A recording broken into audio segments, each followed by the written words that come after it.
कौन सबसे ज्यादा बड़ा अदाकार आप समझते हैं सियासतदानों में है? सारे अदाकार हैं और आउटस्टैंडिंग है भाई। जरदारी साहब को, नवाज शरीफ साहब नवाज को, शरीफ शहबाज शरीफ। 3-4 यार, बिकॉज उनकी डिलीवरी अच्छी नहीं है। जो टाइमिंग है आपकी शमूलियत की आईपीपी में, तो वो शायद मुझे लगता है थोड़ी गलत नहीं है कि अब टिकट्स बांट दी गई हैं। जरदारी साहब से राहें जुदा करनी आसान थी, आसानी से जाने दिया। जरदारी साहब को तो पता भी नहीं चला होगा जी, बहुत बिजी है। जब इक़्तिदार आता है ना तो फिर बहुत सारी चीजें नजरअंदाज हो। सर, वज़ीर आला पंजाब इस्तेहकाम पाकिस्तान से होंगे कि नहीं होंगे? ये कहना कि मुझे foreign minister, prime minister, chief minister बनना पसंद नहीं है, ये बिल्कुल झूठ है। मेहरुन्निसा और बहुत से ऐसे ड्रामे जो आपने देखे होंगे, और धूप किनारे जैसे, जिसमें मुनफरिद अदाकारी करके नाम कमाने वाले साजिद हसन साहब ने आईपीपी ज्वाइन कर ली है। इनसे बातचीत करेंगे। हमारे साथ मौजूद हैं आज ऑनलाइन स्काइप पे। सर, सबसे पहले तो अस्सलाम वालेकुम और शुक्रिया आपने वक्त निकाला इतना कीमती। देखिए, ये जो डिजिटल एज है, इसी की वजह से तो मैं हिम्मत कर रहा हूँ। मुझे तो कोई शौक नहीं है मजमे इकट्ठे करके लोगों को डराने का। सही हो गया सर। सर, पीपल्स पार्टी आपने छोड़ी, जरदारी साहब से राहें जुदा करनी आसान थी, आसानी से जाने दिया? नहीं, देखिए एक तो जरदारी साहब से मेरी कभी मुलाकात हुई नहीं। बिलावल भुट्टो जरदारी साहब ने मुझे ये ऑनर दिया था और मैं बहुत उसका शुक्रगुजार हूँ उनका कि उन्होंने मुझे नेशनल असेंबली के लिए टिकट दिया था। ये अलग बात कि मेरी जमानत जब्त हुई और उसकी वजूहात बहुत सारी हैं। आपको पता है आजकल इलेक्शंस के लिए पैसे चाहिए होते हैं, जो मेरे पास तो है नहीं भैया। तो जरदारी साहब को तो पता भी नहीं चला होगा जी, बहुत बिजी है। जब इक़्तिदार आता है ना तो फिर बहुत सारी चीजें नजरअंदाज हो। जितना सोचा था पीपल्स पार्टी को ज्वाइन करने से पहले और बाद में आपने चीजें करीब से देखी, तो क्या इस्तेहकाम पाकिस्तान ने कौन सी गारंटी दी जो आप वहां पर मूव कर गए? नहीं, कोई अगर आप जब मेरी हिस्ट्री बताएगी, क्योंकि मैं जो भी बोलूंगा आप यकीन तो करेंगे। तो मैंने खुद इनको अप्रोच किया और मैंने कहा मैं चाहूंगा कि आपके साथ आऊं। ये अलग बात कि मौलवी साहब ने फौरन ही इतनी ज्यादा जिम्मेदारी दे दी कि मैं स्पोक्स पर्सन भी हूँ एक तरह से, और एक तरह से क्या बिल्कुल स्पोक्स पर्सन। तो आई थिंक कि ये मुझे इसलिए चाहिए था कि मुझे आवाज चाहिए अपनी। मुझे अपनी आवाज पसंद भी है और मैं चाहता हूं कि लोगों की आवाज मेरे थ्रू पहुंचे। अब हर आदमी जो अपना आपको लीडर या पॉलिटिक्स में समझता है, वो समझता है वो रिप्रेजेंटेटिव है लोगों का। अकेला उसकी आवाज नहीं होती कुछ। उसके पर्सनल तो कोई एम्बिशन नहीं होने चाहिए, लेकिन होते हैं लोगों के। ये कहना कि मुझे foreign minister, prime minister, chief minister बनना पसंद नहीं है, ये बिल्कुल झूठ है। बहुत लोग करते हैं। आप देखिए, यहाँ तो निकलता ही कोई नहीं है।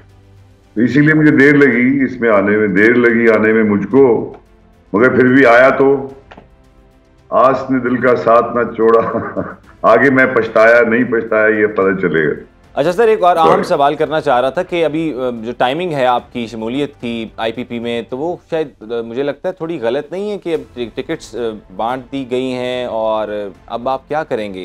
मतलब आप स्पोक्स पर्सन तो हैं ही। There is no such thing is गलत। क्या करूंगा मैं? देखिए, कोई भी चीज, मैंने 4-5 साल पीपल्स पार्टी में रह के क्या किया, कुछ तो किया होगा। बिल्कुल, मैं अपने काम करता हूँ जो करने होते हैं, जिस तरह से चलता हूँ मैं अपना एक खुद ही अंजुमन हूँ और मेरे साथ अंजुमन वैसे भी चलती रहती है। तो मैं करता रहा काम, और अब मैं क्या करूंगा? मुझे तो टिकट से कोई दिलचस्पी वैसे भी ज्यादा नहीं है। ये पार्टी को जब आप ज्वाइन करते हैं तो ऐसे वक्त पे करते हैं कि जब वो शायद जरूरत हो उस पार्टी को एक वर्कर की, मेरे जैसे। ठीक है।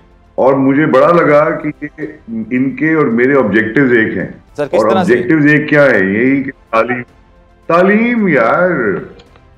अरे भाई, मैं और मेरे जैसे जितने भी लोग हैं वो समझते हैं कि हम तारीख का एक छोटा सा, बहुत ही मिनिस्क्यूल सा हिस्सा है, और उसमें अगर हम जाते हुए अपनी जिंदगी के थ्रू किसी मुल्क को, मुआशरे को ठीक कर पाए, वो मैंने सारी जिंदगी जो जिन ड्रामों में हिस्से लिए एक्टिंग के हवाले से, इसमें हमने इम्प्रूवमेंट करने की कोशिश की। मैं तो कम से कम यही करता रहा है कि वही दो लाइट्स हैं।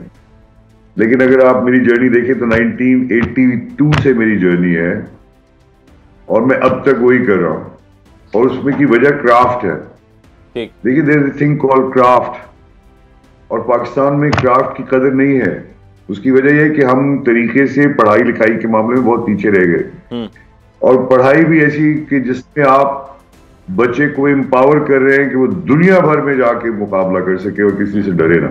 तो हमने शायद वो उसमें बहुत कोताही दिखाई है और उसमें हम काम करेंगे। उसमें काम करने के लिए एक लाइफ टाइम तो बहुत कम। आर्टिस्ट के लिए क्या करेंगे आपके उधर कराची में? तो एक बड़ी मतलब आप लोग वहाँ पर इतने हजूम में काम करते हैं और बहुत ज़्यादा आर्टिस्ट भी कराची में पाए जाते हैं, तो उनके लिए क्या इकदाम उठाएंगे आप IPP में आके? नहीं, देखिए, एक कम्युनिटी के लिए तो मैं काम करने नहीं आया, ये तो बात सच है, लेकिन क्योंकि मैं उससे बिलोंग करता हूँ तो जाहिर है कि कहीं ना कहीं मेरे दिल के कोने में उनके लिए खास जगह है। ठीक है।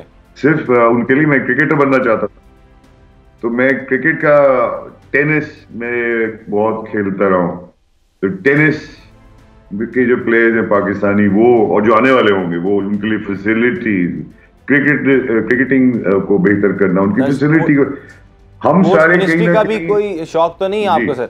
अरे मुझसे देखिए, मेरी बात सुनिए, ये बातें जो है ना, ये जब आप पार्टी के साथ बैठते हैं तो वहां डिसाइड होती है, ये भी बहुत कम उस वक्त। अदाकारी से सियासत में क्यों आए?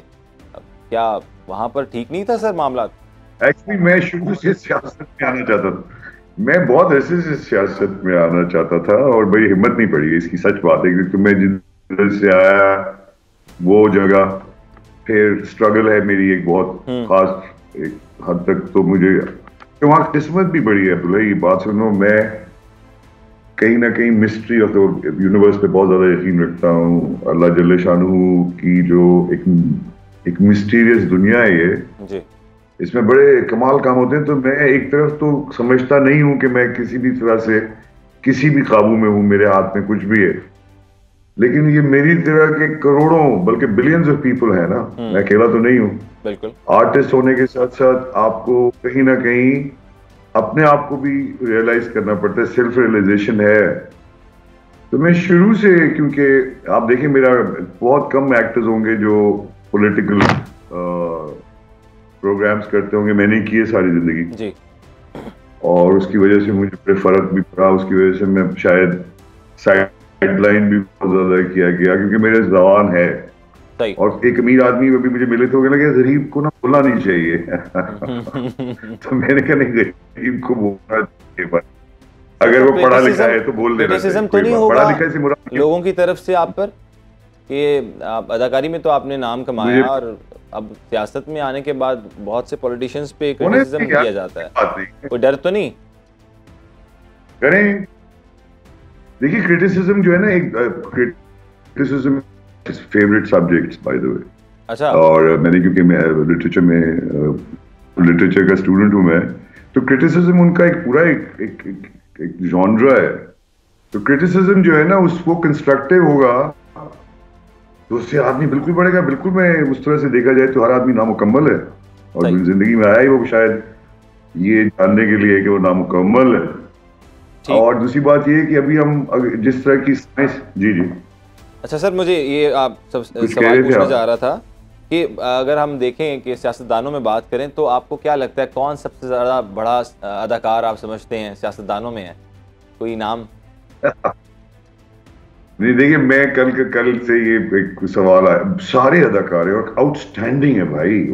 फिर भी सर, अगर किसी को रेट करना चाहे तो सलाम 1 to 10 किसे रेट करेंगे? अगर मैं अदाकारी कर रहा हूँ ना, 1 to 10 जिसको आप कहेंगे मैं रेंज कर लूंगा। नहीं, रेट किसे करेंगे? 1 to 10 आप किस तरह से किसको? जरदारी साहब को, नवाज शरीफ को अबाउट 4, शहबाज शरीफ साहब को रेट करेंगे 3-4 यार, बिकॉज उनकी डिलीवरी अच्छी नहीं है। सारे एक्टर्स अच्छे हैं बहुत और बड़े कमाल तरीके से झूठ सच अच्छा बोलते हैं, बहुत कमाल, और बोलते आए हैं और वो बड़े स्टिल होके बोलते हैं हमारे नवाज शरीफ। तो बहुत उन्होंने उनके गर्दन में कहीं उनको पता है, वो सिर्फ आंख घुमाते हैं, कमाल आदमी है। सर, वज़ीर आला पंजाब इस्तेहकाम पाकिस्तान से होंगे कि नहीं होंगे? बिल्कुल होंगे यार, होंगे। अच्छा, मेरा ख्याल है होना चाहिए, क्योंकि पंजाब जो तख्त पंजाब है ना, वो अच्छे इंसान के पास जाना चाहिए, बहुत ही तमीज के पढ़े लिखे आदमी के पास जाना चाहिए। रिफॉर्म्स होनी चाहिए जो पब्लिक के लिए अच्छी हो। ऑलरेडी मैं ये नहीं कह रहा कि नहीं हुई, अगर आप तरक्की के हवाले से देखें, मैं क्योंकि हर जगह ट्रैवल करता हूँ, मैं तो पाकिस्तानी हूँ, मैं पाकिस्तान को अपना घर समझता हूँ, तो मैं तो हर जगह जाता हूँ, तो मैं समझता हूँ पंजाब में बड़ी तरक्की हुई, कुछ ज्यादा हुई कराची से, लेकिन फिर कराची की बहुत ज्यादा आबादी है, एक डिफरेंट माहौल है। हमने कहीं ना कहीं, क्योंकि एडमिनिस्ट्रेटिवली या जैसे भी आप सोचें, अभी तक अलाइन नहीं किया पाकिस्तान को एक साथ। देखिए जहाँ ज्यादा गुर्बत है उसको सबसे पहले टैकल करना चाहिए ना। बहुत से आर्टिस्ट को हमने देखा जो सोशल वेलफेयर का काम कर रहे हैं। 1995 के जो आर्टिस्ट हैं, मतलब आप लोगों के टाइम के भी काफ़ी लोग कर रहे हैं सोशल वेलफेयर पे काम। तो सर क्या वजह है कि ये सब आर्टिस्ट जो हैं सोशल वेलफेयर पे काम करने लगे हैं? क्या फंडिंग्स वगैरह तो नहीं आ रही? तो यार आने दो, अगर फंडिंग्स आ भी रही है, अगर कर भी रहे हैं, जो जिसका समझ में आता है वो करता है, अगर वो with in the legal framework है और पाकिस्तान के लिए अच्छा है तो कोई बुराई नहीं है यार। हम लोग क्या, देखिए मेरी बात सुने, दुबई ने तरक्की कैसे की? ऐसे की कि उन्होंने सबको कहा आजो आजो आजो, बनाओ बनाओ बनाओ बनाओ, उन्होंने बना। आप देखिए दुबई कहाँ बन रहा है। उसकी वजह ये है कि दे आर, जिसे कहते हैं ना, फ्रेंडली नेशन टू इन्वेस्टर्स। हम डेडली फ्रेंडली हैं। हम तो कहते हैं आओ, हमें तसल्ली से काम करना पड़ेगा। हमने बहुत बुरे बुरे काम किए, हमने ऑनर नहीं की कई चीजें, हमने कई अच्छी चीजों को, चाइनीज सी पैक बनेगी चीजें हमें देना चाहिए यार, जल्दी से चाइनीज का काम जल्दी जल्दी बनाए, अच्छा करे। मौका नहीं बल्कि हम साथ मिले यार, जल्दी करें। वो अब 3 दिन में 50 मंजिलों की बिल्डिंग बना रहे हैं 3 दिन में। वाह सर, हैरान कर दिया इन लोगों ने वेस्ट को। इनकी टेक्नोलॉजीज का प्लीज फायदा उठाएं।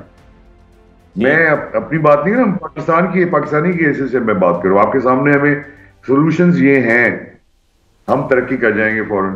सीपेक से हमें बड़ा फायदा है, हमारे लोगों को फायदा है। इंफ्रास्ट्रक्चर तो बनाओ। अरे आप लोगों की अब बात सुनिए, आप निकले थे सिंध में, खुदा की कसम वो जो पानी अगर आप देखेंगे, अगर मैंने पिया तो मैं उधर ही गिर के मर जाऊंगा 2 घंटे बाद। अल्लाह, ये अल्लाह अकबर नहीं, ये बहुत हकीकत है मेरी जान अब्दुल्ला। हम देखें कब तक ये चीजें लोगों को बताएंगे और कब तक हम ये इंतजार करते रहेंगे कि कोई मदद करे। हमें अपनी मदद आप करनी है। सही सर, बहुत शुक्रिया आपके वक्त।